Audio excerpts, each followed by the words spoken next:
The Charity of the Week. So all this week we have been finding out about the Diana, Princess of Wales Hospice at Home Trust, and Pam Watson has been telling us about it.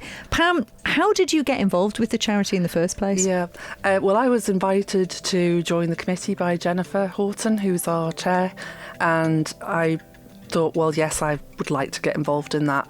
And also it's important because my dad hadn't been well, and we tried to get support for him, but it was during COVID, so it was really very tricky.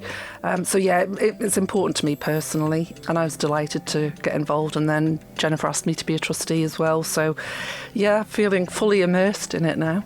And it's such an important service, isn't it, for the people of the Isle of Man, because I think a lot more people now would probably like to be at home in their sort of end days. Yes, we saw that with my husband's mum, and she was in a situation where she probably couldn't have been transferred, but she did want to remain in the nursing home, and it made such a difference to her to have their care.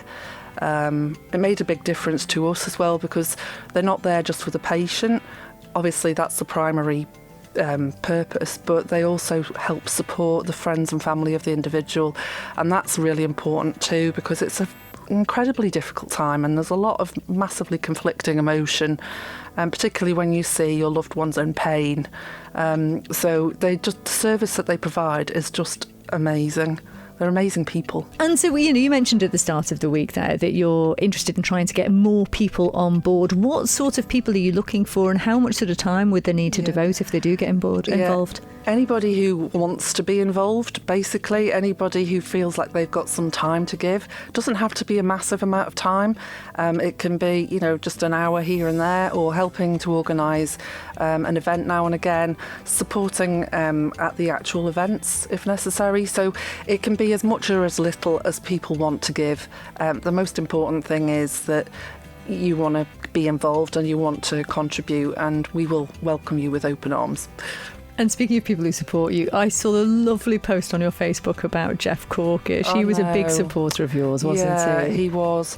Tremendous gentleman in so many ways. And Christmas carols this year will not be quite the same without the inimitable Jeff, absolute star across so many charities and causes on the island. And our thoughts are with his family.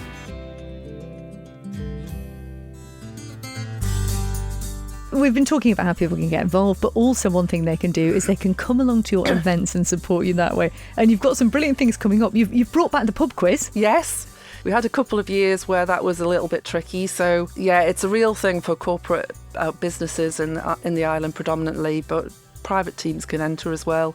We'll be holding that in the loft at the Conister Arms on the 23rd of October, and we'd love some teams to come along and get involved. It's £150, teams of 6. It should be really good fun, and it'll be so nice to have it back.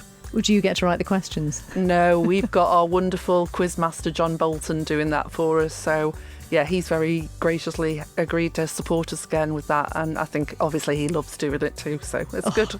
We love a quiz on the Isle of Man. We love a quiz. We love a quiz. That'll be great fun. Got to be done. And then before you know it, it'll be Christmas. Yes. And you've got your, as you described it, famous Christmas event. Yes, it's such a gorgeous event.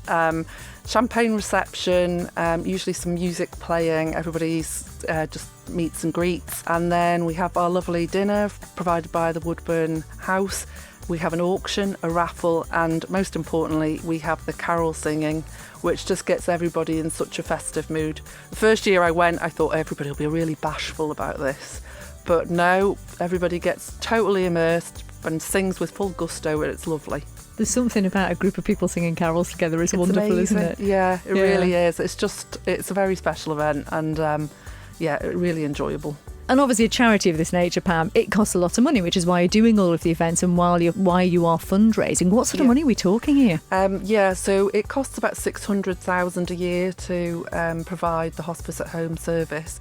And since we've launched, we've raised 1.6 million in total, which is amazing. And obviously we'd like to accelerate that. So if you can support us, please do. Well, thank you for popping in and telling us all about the Trust again. And just remind people where they can go to find out all about you. Yeah, no worries. So we've got a website, which is hospiceathome.im. We've got our Facebook page, which is Diana, Princess of Wales Hospice Care at Home Trust.